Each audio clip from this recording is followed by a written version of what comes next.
ভাটপাড়া পৌরসভার ২৬ নম্বর ওয়ার্ড জগদ্দল থানার অন্তর্গত বাসুদেবপুরে মোড়ে এক বাড়ি থেকে ৭-৮ জন বাংলাদেশি এসে এখানে বসবাস করছে বলে খবর পায় পুলিশ।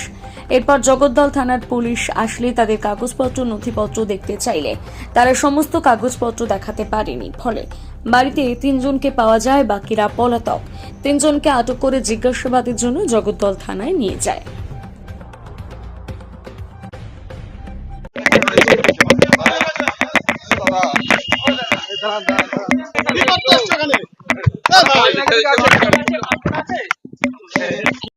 জগদ্দল থানা আন্ডার, বাসুদেবপুর থানা আন্ডার না, কিন্তু এইখানে আমরা যেটুকুনি খবর পেয়েছি এলাকার বাসিন্দা হিসাবে, যে এখানে রাতের অন্ধকারে মানুষ আসা যাওয়া করে।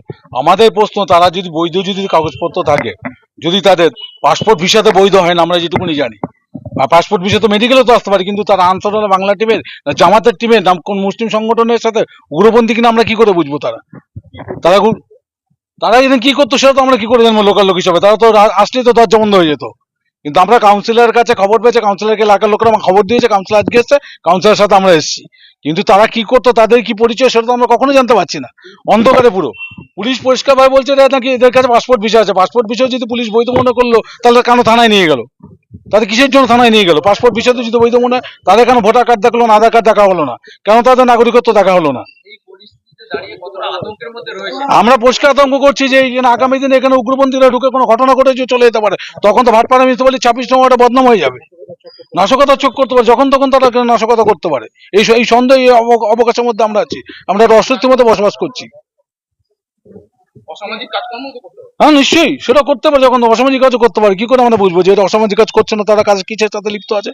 জামাত না আনসারুল্লাহ বাংলা টিম, কোন টিমের সাথে তারা যুক্ত? সাধারণ নাগরিক হিসেবে আমরা একটা সন্তুষ্ট ভয় সন্ত্রাসের মধ্যে বসবাস করছি এখানে আমরা। আমার নাম বরুণ কুমার দাস, ২৬ নম্বর ওয়ার্ডে আমি কর্মরত, ভাটপাড়া পৌরসভা একজন কর্মরত। আমি ২৬ তারিখ দিয়ে রান্না করছি।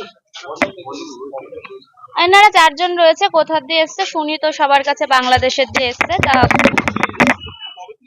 আমি ২৬ তারিখের দিয়ে রান্না করছি এখানে। ওনারাই তো, আমি আসা থেকে তো ওনাদেরই দেখছি, মানে এই যে যারা রয়েছে ঘরে।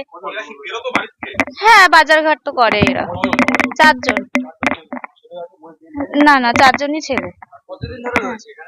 আমি সেটা জানি না। আমি ২৬ তারিখের দিয়ে কাজ করছি। হ্যাঁ, না আমাদের সাথে সেরকম কিছু আলোচনা হয় না। জাস্ট আমাকে ওই যে হাটে একজন দোকান আছে, হাটে ওনারা বাজারে যায়, সেখানে খবর দিয়েছিল, সিনি আমাকে ঠিক করে দিয়েছে। হ্যাঁ, এরা ভাড়া এসছে কিনা সেটা আমি জানি না। হ্যাঁ, না আমাকে একজন ঠিক করে দিল, বললো যে মাইনা নিয়ে কোনো প্রবলেম হবে না, আপনি কাজ করেন নিশ্চিন্তে। প্রিয়াঙ্কা বিশ্বাস। কাগজপত্র আছে তো? পাসপোর্ট ভিসা, তাদের বৈধ কাগজপত্র আছে, তাদের পাসপোর্টও আছে, তাদের ভিসাও আছে, ঠিক আছে, এটা নিয়ে কোনো অবজেকশন নেই। তো আপনারা চাইলে, তারা মেডিকেল পারপাসে আসছে, তারা মেডিকেল দেখিয়েছে। ৪-৫ মাস হলো। অবজেকশন কারা করলো? হ্যাঁ, তারা হচ্ছে হাসাহাসি করছে রাতের বেলা, ঠিক আছে। তারা ওই তো ২ জন আছে, এক রুমে থাকতো, তারা ২ জন জোরে জোরে কথা বলছে। তো ২ জন ছেলে আছে, তারা কিনা কি অবজেকশন করেছে ক্লাবে, যে এত রাতে কেন হাসাহাসি করছে। এটা হচ্ছে মেন কারণ। না, কোনো ভাড়া নেই, এটা তার পরিচিত লোক, ঠিক আছে। কারণ বাংলাদেশিতে কোনো মতে ভাড়া দেওয়া যাবে না, এটা সরকারের খাতায় একটাই উল্লেখ করা আছে, সেহেতু এটা ভাড়া কি করে হয়। যারা আছে তাদের আপনি কে হন? আমি কেউ হই না। তারা হচ্ছে যার বাড়ি তিতাস মণ্ডল, তার পরিচিত। কজন আছে? ৪ জন, মানে ৩ জন আছে বাংলাদেশি, আর আমি এখানে মাঝে মাঝেই আসা যাওয়া করি। যে এই দেখেন ঘাস টাস বড় হয়েছে, এগুলো জাস্ট কাটাই দিই মাঝে মাঝে লোক দিয়ে, এই আর কি। যারা বাংলাদেশি যারা এখানে আছে, তাদের কি বৈধ কাগজপত্র দেশে আছে? আপনি কি দেখেছেন ওই দেশের? হ্যাঁ, পাসপোর্ট আমি পুলিশের সামনে দিয়েছি, পুলিশ সবকিছু তথ্য যাচাই বাছাই করছে। তারা বললো সবকিছু ঠিক আছে। তো মেবি বড়বাবুর সামনে কিছু বলতে হবে, বড়বাবু কিছু মানে পারমিশন দেবে যে এইগুলো করতে পারবেন না, এই অ্যাক্টিভিটি করতে পারবেন না, সেগুলো বড়বাবুই বলতে পারবেন। এছাড়া আমরা এটা নিয়ে বলতে পারবো না। সবাই কি পুরুষ না সবাই মহিলা? না, পুরুষ। কজন? হ্যাঁ, ৩ জনই পুরুষ। ৩ জনই পুরুষ। মেডিকেল ভিসা নিয়ে এসছে? হ্যাঁ, মেডিকেল কোনো ভিসা নিয়ে? হ্যাঁ, মেডিকেল ভিসা। কম মাসের জন্য আছে? কম মাসের জন্য 6 মাস, আর 6 মাস এক্সটেনশন। হ্যাঁ, মোট 3 জন। মোট 3 জন। আর এখানে কত মাসের জন্য আছে? এখানে আছে ধরেন 4-5 মাস। ভিসা উত্তীর্ণ হয়ে গেছে নাকি ভিসা এখনো কাউন্টেবল আছে?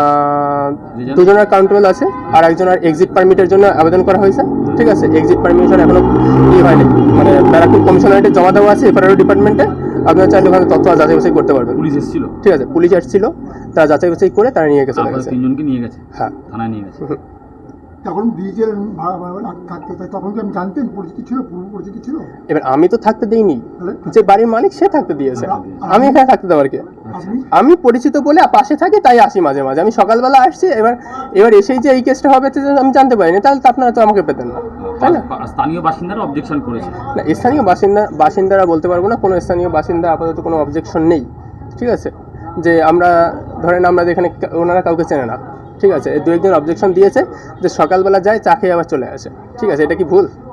ঠিক আছে, বাজার 5:30 সময় বাজার করতে যায়, 5:30 বাজার করে এসে সামনের দোকানে যদি চা খেয়ে ঘরে ঢুকে যায়, এটা তো ভুল না? ওকে, 1 সেকেন্ড। বলছি ঠিক আছে, আপনার নাম? আপনার নামটা আপনার নাম? অনিরুদ্ধ বিশ্বাস।